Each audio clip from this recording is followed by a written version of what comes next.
Bonjour à tous et bienvenue sur ce dernier épisode de nos Festool TV consacré à la contouro. Nous avons traité déjà les encollages de champs droits et en oblique et leur finition dans 3 autres vidéos que vous pouvez aller voir en cliquant sur le lien qui apparaît à l'écran. Dans cet épisode-là, nous allons parler d'un cas particulier qui est celui-ci. Le cas d'un champ oblique avec un bord droit supplémentaire sur le dessus. Pour rappel, l'application principale de ce genre d'encollage va être pour réaliser une ouverture de porte sans poignée. Je vais pouvoir ouvrir la porte en posant mes doigts ici à l'intérieur du panneau de porte et en tirant la porte vers moi.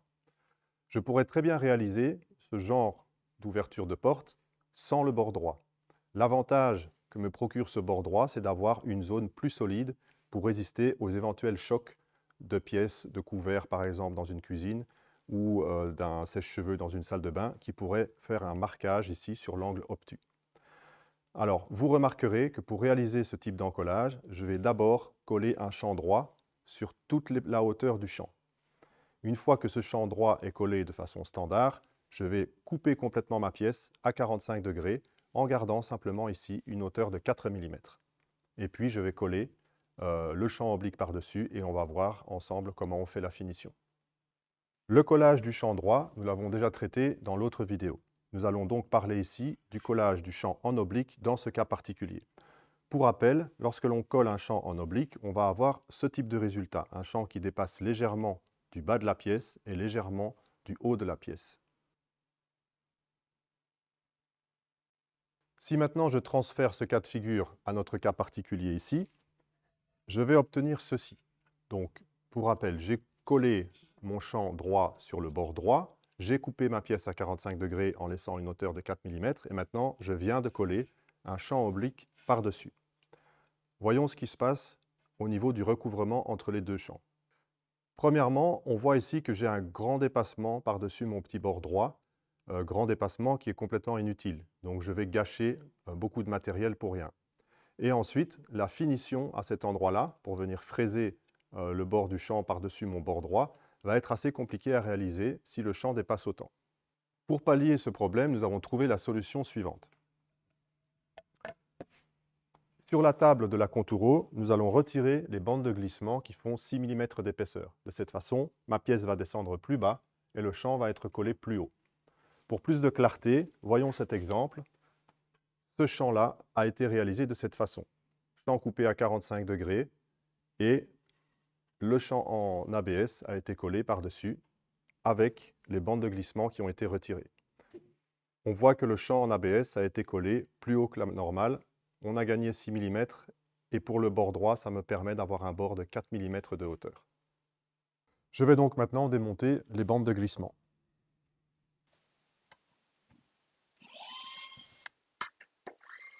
La table est maintenant prête pour l'encollage du champ oblique, comme je viens de l'expliquer. Je vais donc prendre cette pièce d'essai. J'ai déjà coupé un champ à la bonne longueur.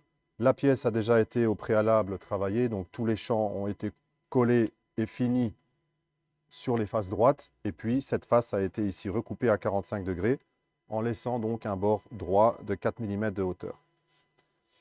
Je vais donc insérer le champ à coller dans la machine. Et je peux maintenant procéder à l'encollage directement.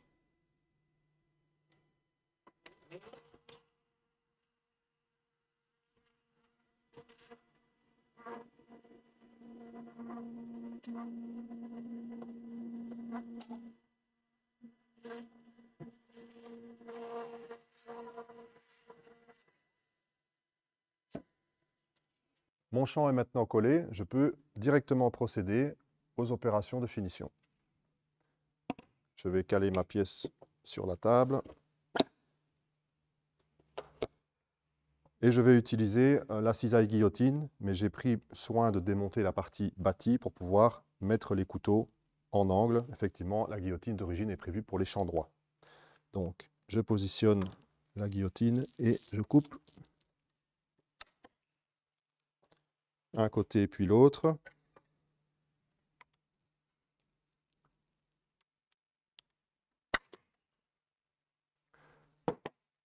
Je vais maintenant pouvoir procéder à l'affleurage. J'utilise une MFK 700 et cette fois-ci, je vais utiliser le plateau à 0 degré. Vous pouvez voir sur les autres vidéos les différences entre les différents plateaux et les avantages et inconvénients de leurs utilisations.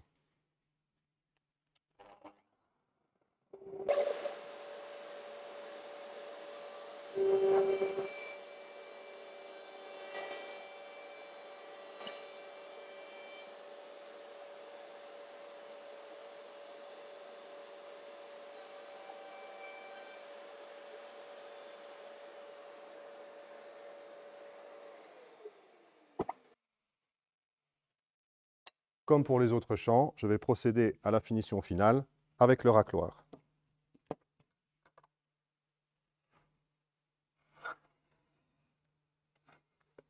La partie supérieure du champ est maintenant complètement terminée. Il ne me reste plus qu'à affleurer la partie inférieure du champ.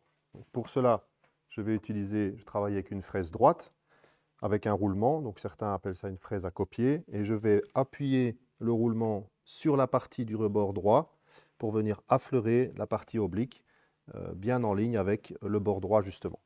Donc pour pouvoir travailler avec cette fraise de façon verticale, je vais changer le setup de ma machine ici. Donc soit je change le plateau, soit si j'ai la MFK 700B, je peux donc utiliser la MFK 700B. Moi ici, je démonte la fraise.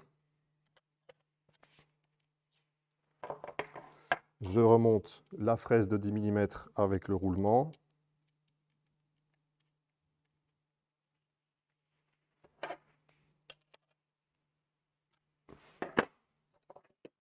Et je vais donc travailler avec le plateau de la MFK 700B, avec également le bloc qui permet de travailler avec le frein de roulement que je vais positionner après avoir réglé ma fraise. Donc le plateau est mis en place, j'ouvre pour pouvoir faire le réglage. Et là, je vais venir régler la hauteur de ma fraise de façon à ce qu'elle soit juste bien en position. Le roulement sur la partie droite et le couteau qui coupe juste la partie oblique. Une fois le réglage fait, je bloque ici. J'installe mon tuyau d'aspirateur, mon câble,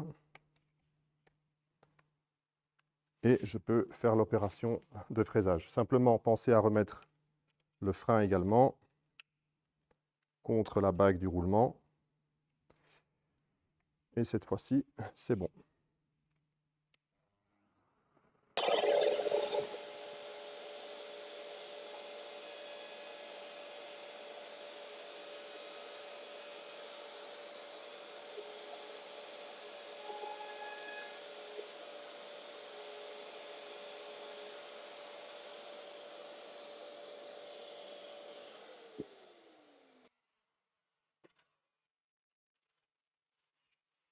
Mon champ est maintenant parfaitement terminé. Nous avons maintenant expliqué tous les détails pour pouvoir réaliser ce genre d'encollage et de finition. Deux dernières petites choses. Si certains trouvent que l'épaisseur du bord ici est trop épaisse et qu'ils veulent la réduire, on peut le faire bien sûr. Simplement, il va falloir de nouveau surélever légèrement la pièce. Et pour ça, il suffit de trouver une cale de 2 mm, 2,5, 3 mm en fonction de la hauteur désirée. Autre chose, si vous avez dans votre atelier un champ qui est légèrement plus petit que ce qu'il devrait être ici, vous pouvez jouer un peu sur l'inclinaison de la machine pour avoir moins de largeur de champ nécessaire.